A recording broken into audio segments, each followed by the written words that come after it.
Welcome, brothers and sisters. My name is NotLikeThis Joe, and I am a current top 50 cleric on the Dark and Darker leaderboard, as well as a multi-thousand-hour melee first-person veteran.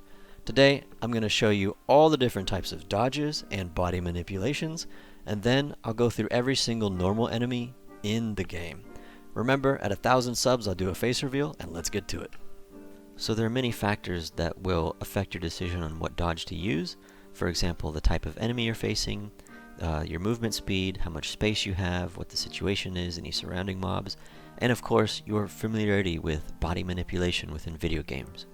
So, let's start off with some dodges. We have the basic back pedal or back step. We have the side step or side strafe. A variation of that is the circle strafe. And the hitboxes in this game are actually quite good. If you spectate in third person, you will see if something hits you, just because it doesn't match up in the first person, it will match up in the third person. The hitboxes are very good in this game. Continuing on, we have the crouch duck, where you look down. We have a variation where you look up, called the matrix. And you can also side matrix for a diagonal slash, or back pedal matrix for some extra distance. And then there's the jump dodge.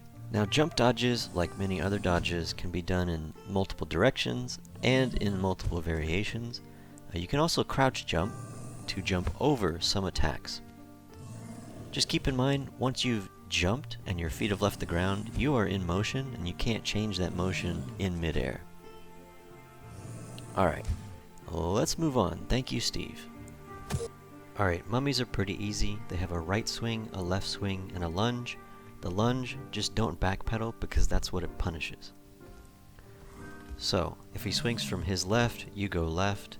If he swings from his right, you go right, and when he lunges, go to the side. Pretty easy, let's move on. The skeleton footman and the skeleton guardian, which is the one with the shield, can be easily dodged by backpedaling. They have two attacks. The first is a diagonal slash, and the second is a vertical slash. For pros, you can also crouch circle strafe him. I don't recommend this for new players. And finally, I also don't recommend sidestepping to the right. The skeleton swordsman is quite frightening at first, but once you learn his behavior and how to react to it, he's quite easy one-on-one. If he's attacking from your right, it means he's swinging one time. And if he's swinging from your left, it means he's swinging 2 times.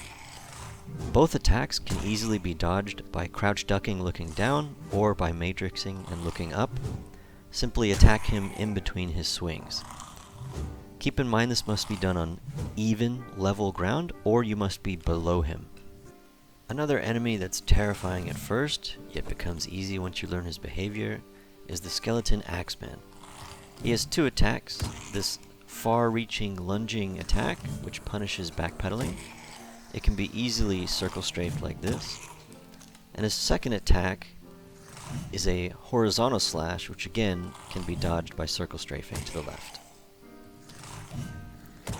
The skeleton spearman is my least favorite basic enemy in the game to dodge.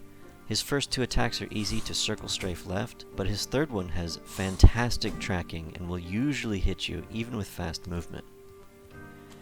To remain safe, you can bait his attacks, dance in and dance out with your trades, but if you want to remain close, this is where it gets tricky. So, his first attack is a thrust, just circle strafe to the left. His second attack is a wide-ranging arc, just circle strafe to the left again. But his third attack is his overhead swing. This is the one that has fantastic tracking.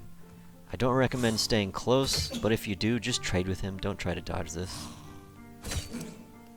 Another easy one, yet annoying, especially when paired with other mobs, is the spider. Just backpedal, and he can't poke you. Alternatively, you can stand on something like a barrel where he can't hit you. Just be careful jumping on top of them like this, because you'll bounce around, which can leave you vulnerable. So the zombie's first attack is a poisonous cloud. Just don't run into this, it's super easy to dodge. Although in high roller it's faster and hurts more. For his melee attacks, he's almost identical to the mummy, just with no lunge. However, he does have much better tracking, which I'll show here, so don't stand right next to him. You see, he tracked me the whole time. Just keep a little distance between you, and you should be fine. Very easy. Alright, direwolves have two attacks, this lunging attack, which they're famous for, and then this bite attack, which does have some tracking on it. Simply circle strafe to dodge both, but do it at about the range I am. Don't do it point blank, because his bite will track you. If you're facing a bunch of these, like a whole pack, simply circle strafe the entire pack. It's basically the same concept. Alright, Goblin Warriors simply backpedal and punish after they attack. Just bait the attack, punish, bait the attack, punish. Their horizontal swing and their vertical swing have very short range, and they're a bit low to the ground, so you can very easily dodge these. Now their AI is kind of finicky. Sometimes they'll run away, but instead of running away fully, like halfway, they'll just change their mind and immediately 180 and hit you. It's very weird, and they do some other strange stuff. I don't want to spend too much time on it. The safest way to deal with these guys is bait the attack and punish. Alright, Goblin Axeman, he has a fast attack and a slow attack. Those are the fast attacks, but the slow attack has a chance to have a second attack, right here. Sometimes he'll do just the one on a slow attack, and sometimes he'll do two with a follow-up. So just like the Goblin Warrior, make sure you bait his attacks and punish, bait his attack and punish, and if he attacks slow, just be careful for the follow-up. Giant bats, they'll open up with their Sonic Scream debuff. You can dodge this, and then next they'll move into melee range for their lunge attack. This lunge has a very hard time of hitting you. Just circle strafe them, and it'll be over quick. So the Death Beetles become harder the slower you are, and if they hit you, of course, they debuff your speed even further, making it very hard to dodge. To deal with these guys, simply circle strafe at the range that I'm doing. Don't get point blank, because they can hit you. Alright, Death Skulls are kind of fun. So once their eyes go yellow and they attack, you can actually just backpedal out of their range, and they can't reach you. But with these guys, you can actually get pretty creative. There's a lot of different dodges that will work on them. The side strafe is very easy. I would recommend that one for new players. However, you can do many different types of things. You can matrix them, you can jump crouch over them, and of course, sidestepping constantly is probably the easiest. Okay, Wisps are probably the easiest ranged enemy in this game to dodge at this point. Simply sidestep their attacks. They're very slow to charge up, and the fire rate's very slow. If you're close, just circle strafe, and he can't hit you as long as you're fast enough. Pretty easy. Giant dragonflies shoot poison in a cone or a fan in front of them. It goes left to right like this, or right to left. Simply circle strafe to get around. So the Goblin Archer, the Skeleton Archer, and the Skeleton Crossbowman are all fairly similar in how you dodge and deal with them. At range, the further you are from them, the easier it is to dodge their attack. The closer you are, the harder it is. So the pattern for this guy is bait the attack, dance in, punish, dance back out, and repeat. Bait the attack, dance in, punish, dance back out. Okay, the Goblin Bola thrower can be a little tricky because of his timings. He's a bit deceptive. He has a fast wind-up attack, like that, and he has a long wind-up attack, like this. Same premise as the archers: dodge, dance in, punish, dance out. Watch out for that quick wind-up attack. Alright, the Goblin Mage. Man, this guy used to be crazy before he got nerfed. This projectile still has some tracking on it. It can go around corners, just be aware. But it's not like the old days. When he starts casting this spell to heal himself or allies, it takes forever to channel. Just run in and punish him when he does it. The Skeleton Mage is just like other ranged enemies in the way that you deal with them. At range, you can do a simple sidestep or strafe.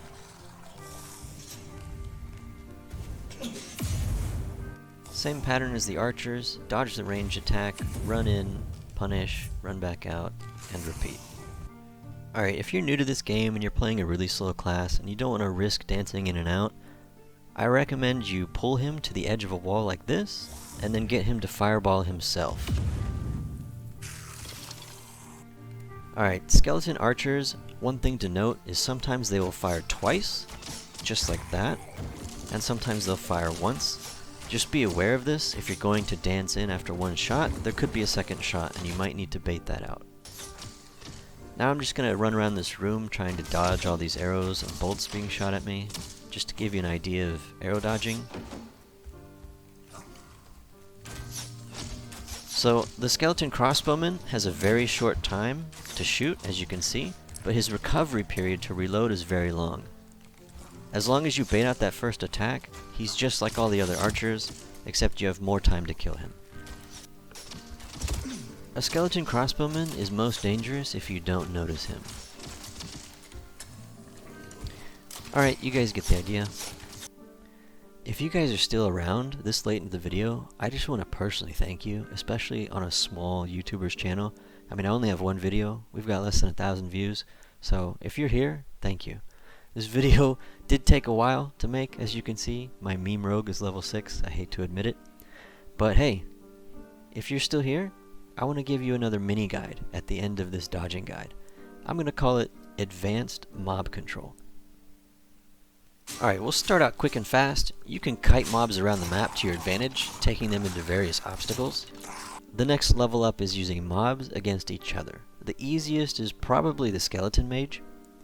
So in this clip, I'm just pulling all the mobs in the center cave of Goblin Caves, and I'm trying to run his allies in front of the skeleton mage in order to AoE and damage them all like that. So I pull them back this way again, and the swordsman is now down. Once again, a little bit of taunting, and another beetle's down. Gotta be careful. Did not work there. But here we try it again and get the guardian. Allow me to make pyramid room your new favorite room until Iron Mace fixes this, or not. I mean, it's not really an exploit, I guess. I don't know, you be the judge of it. So gather up all your friends, lead them to the door, stand close so they aggro, and they will beat each other into submission. Once there's only one or two left, open the door and collect your loot. Alright, and finally, if we take these concepts to another level, we can even do this to melee enemies. Simply aggro a bunch of them, get them in nice and close, and then manipulate their attack patterns into each other. It's a beautiful thing when it works. But keep in mind, if you're low level, you won't be getting the XP here, if you care about that. Alright, this is the real end of the video. If you die in the dungeons to an enemy, feel free to bookmark this video and come back and watch that section on the enemy, and hopefully you won't struggle anymore. Not like this, out. Hey you, here's another advanced tip. When you move to the side, you actually move faster compared to backpedaling. So if you want to backpedal faster, you can turn 90 degrees and then side strafe. Now the downside to this is you lose vision of whatever you're backpedaling away from, which is why it's situational in my opinion. End credits, Rogue. Out.